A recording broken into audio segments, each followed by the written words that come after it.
Hello. Well, it is Tuesday, and I wanted to come on here and do my weekly Truth Bomb Tuesday. Yes, I've taken a couple weeks off, a little sabbatical. I'm allowed, I'm human. But tonight's topic is going to be on something that, again, kind of like essential oils that used to be used all the time, and then pharma came in, and then it disappeared and was told that it was not good anymore. But I am talking about something that's making a comeback again, because the efficacy has never really gone away. It was just transferred to something new and better. Well, this is still here, it still works, and people are starting to use it again. There's actually over 10 million users of this thing in the United States alone. And I'm talking about colloidal silver. And this is one of those things, again, that I used to not know anything about, but I'm learning, and I'm learning a lot, and I am really amazed that everything we have is already here, and we just need to use it, open our minds, do some research, and get the information in so we can learn and we can feel better about ourselves and with the body that we have. I'm going to talk a little bit about what it is. Colloidal silver is silver molecules, like particles, that are suspended in clean water. It's simple. It's nothing more. And it used to be made with ground silver. The history, it started years and years and years and years and years and years ago. I'm going to talk about that. But they used to make colloidal silver with... in the 1880s, they would grind silver and actually mix it with the water. But now it's made with electricity and ions and particles, and it's really easy to make. You can actually just Google it, and you can make it really easily and have it next to nothing. It doesn't cost much. So anyway, the history of colloidal silver and silver in general, because I want to paint the picture for you of how beneficial silver is for your body and let you figure it out and you look up what it can do for you. King Cyrus in Persia used silver-lined food and wine beverages and food, and even in ancient civilizations, they always used it to use silver bowls and silver goblets, all to help slow the process of being rotten, the food. It would last longer in the silver bowls. They would store wine and water in silver for the same reason. There were cultures that used Sweden. They used silver coins in the water and the milk to retard spoiling. There are cultures back in the day that when being bit by a rabid animal or a snake or something, you can use a silver coin in the wound. It's antiviral. In India, they use silver in a lot of their edible foods because they know of the benefits. They use it silver foil on their pastries, candy, ice creams, and cakes. Ancient Greece, Egypt, Macedonia, Phoenicia, Rome, they all use silver as well because they believed it had immune function support.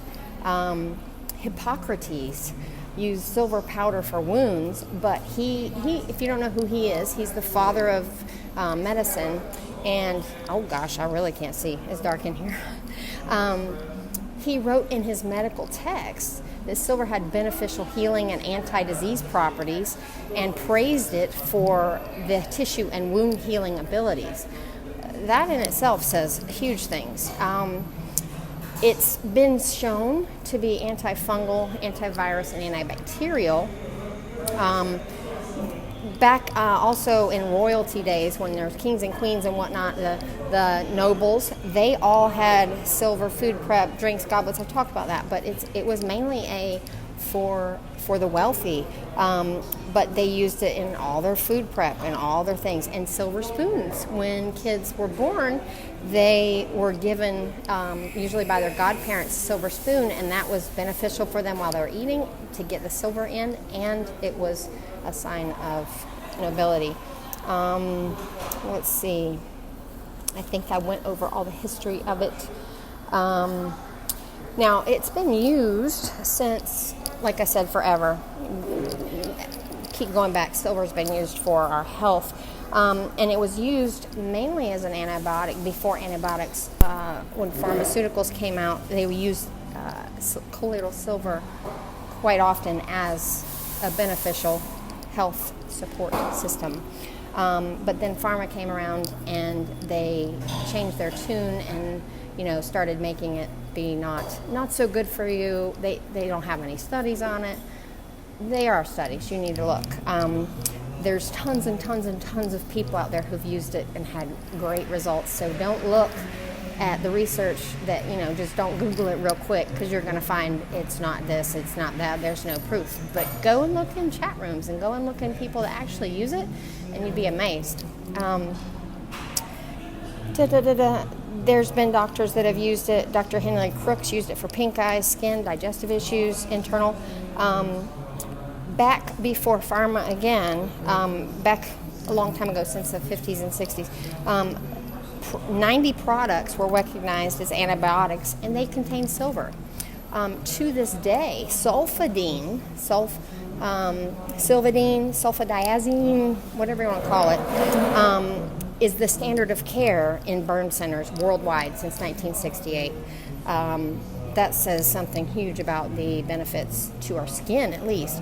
And what silver does in the body is the molecules bind to the bacteria, just the bad bacteria. It's like it knows, kind of like essential oils, it knows which bacteria are the good and the bad, and it goes in, it binds to it, it breaks through the cell walls, and the cells disintegrate. It kind of kills them, kills the bad stuff, not the good stuff. Let's see. When you make it, like I said, and there's also a lot of controversy around there because there's a lot of fake colloidal silver out there, and it is used, it's made by dissolving silver in nitric acid. I don't want that. If you can take it by putting distilled water with silver and some electric current and get it that way, or you can drink acid with silver in it, I would rather go with the real stuff. And like I said, you can make it yourself. You can find people that make it. But this is something that I want to close with, because this is really, really, really pretty interesting, because, all the studies say that it doesn't work. Okay, we're 70-something% water. Our bodies are water. Our bodies are bound with water. Everything's water.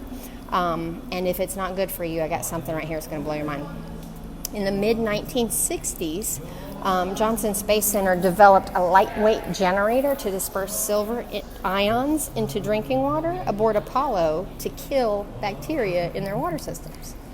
And in 2015, like 55 years later, NASA approved the use of silver-based water purification systems on the International Space Station. So, boom.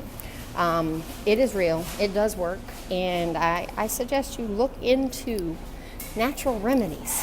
You don't have to do what everybody else does just because it's what everybody else does. You can open your eyes. You've got the World Wide Web in front of you, and you can find out what works best for you and stop being told what you need to do, how you need to use it, and what you need to fix your life with, because you have the choice to look into what you put in, on, and around your body.